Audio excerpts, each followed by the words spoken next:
तो मैं हूँ Veer Pratap Singh, lecturer electronics, government polytechnic college Dholpur. हम पढ़ रहे हैं सर्किट एनालिसिस में टू पोर्ट नेटवर्क्स, और उनके लिए हमने पिछले लेक्चर्स में हमने देखा था जेड पैरामीटर्स का अध्ययन किया था, उसके कुछ एग्जाम्पल भी हमने सॉल्व किए थे। अब हमारा नेक्स्ट टॉपिक है बाई पैरामीटर्स और एडमिटेंस पैरामीटर्स, जो कि शॉर्ट सर्किट पैरामीटर्स भी कहलाते हैं। एडमिटेंस रेजिस्टेंस का उल्टा होता है, इम्पीडेंस का उल्टा होता है, और ये कहलाते हैं शॉर्ट सर्किट पैरामीटर्स, जैसे कि जेड पैरामीटर कहलाते थे ओपन सर्किट पैरामीटर्स। क्योंकि जेड पैरामीटर्स जब हम फाइंड आउट करते थे तो या तो हम इनपुट पोर्ट को अथवा आउटपुट पोर्ट को ओपन सर्किट करते थे।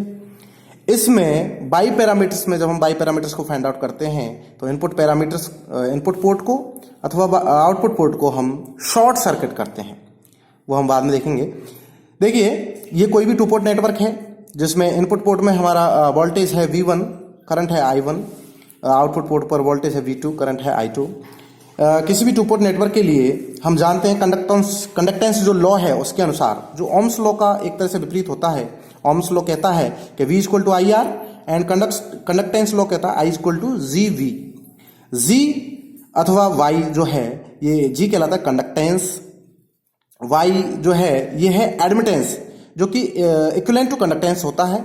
उसकी जो यूनिट है वो ओम इनवर्स होती है, ओम की उल्टी होती है, प्रतिरोध की उल्टी होती है, या फिर सीमेंस भी होती है।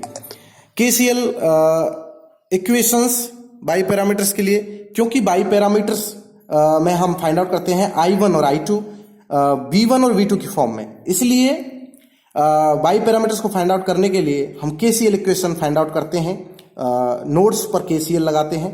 तो पहली इक्वेशन हमें मिलती है इस कंडक्टेंस लॉ के अनुसार I1 equal to Y11 V1 plus Y12 V2 and I2 equal to Y21 V1 plus Y22 V2। ये दूसरी KCL इक्वेशन है, जिसमें I1 और I2 डिपेंडेंट वेरिएबल्स हैं जो डिपेंड कर रहे हैं V1 एंड V2 पर। V1 और V2 इंडिपेंडेंट वेरिएबल्स हैं, अथवा ये सोर्सेज हैं।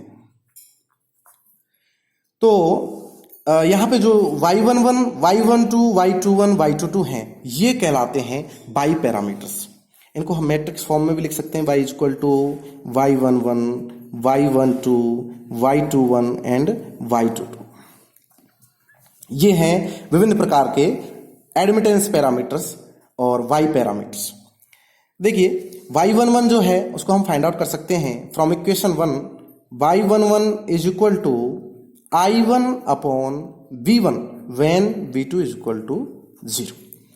जब हम V2 इज इक्वल टू 0, जो आउटपुट पोर्ट है, इस पर इस वोल्टेज को अगर हम 0 कर दें तो इसका मतलब ये आउटपुट पोर्ट शॉर्ट सर्किट हो जाएगा। उस समय Y11 फाइंड आउट करते हैं, Y11 is equal to I1 upon V1 when V2 is equal to 0। इसको हम कहते हैं शॉर्ट सर्किट इनपुट एडमिटेंस, या ड्राइविंग पॉइंट इनपुट एडमिटेंस। ठीक है, इसी तरह से हम Y12 फाइंड आउट कर सकते हैं पहली इक्वेशन से। Y12 equal to I1 upon V2 when V1 is equal to 0। तो I1 upon V2 when V1 is equal to 0, मतलब जब हम इनपुट पोर्ट के को शॉर्ट सर्किट कर दें, V1 इक्वल टू 0, इसका मतलब है इनपुट पोर्ट शॉर्ट सर्किटेड। उस स्थिति में हमें प्राप्त होता है Y12, जो कहलाता है reverse transfer admittance. Reverse transfer admittance. अब ये रिवर्स क्यों कहलाता है? क्योंकि देखिए स्टूडेंट्स, यहां पे Y12 equal to I1 upon V2 है, हमारे पास I1 स्रोत है, हम दे रहे हैं इनपुट पर, और V2 प्राप्त कर रहे हैं आउटपुट पर। तो सॉरी, यहाँ पे V1 और V2 स्रोत की तरह कार्य कर रहे हैं, और I1 I2 डिपेंडेंट वेरिएबल्स हैं जो हम प्राप्त कर रहे हैं। तो हम स्रोत जो है वो आउटपुट पर लगाया है V2 का, और हम प्राप्त कर रहे हैं I1 इनपुट पोर्ट पर। तो ये उल्टा हो गया, इसलिए हम इसको कहते हैं reverse transfer admittance. Similarly Y12 is equal to, दूसरी इक्वेशन से Y21 is equal to I2 upon V1 I2 upon V1 when V2 is equal to 0। तो जब आउटपुट पोर्ट शॉर्ट सर्किटेड हो, ऐसी स्थिति में Y21 प्राप्त किया जाता है। आउटपुट पोर्ट को हम शॉर्ट सर्किट कर देंगे, इस पोर्ट को शॉर्ट सर्किट कर देंगे, उस स्थिति में I2 अपॉन V1 Y21 होगा और ये कहलाएगा forward transfer admittance.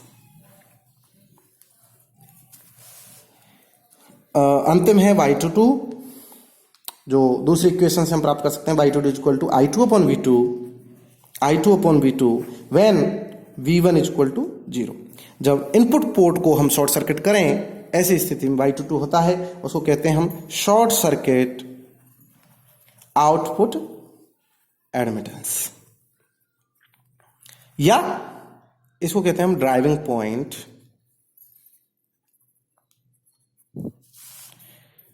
Output admittance.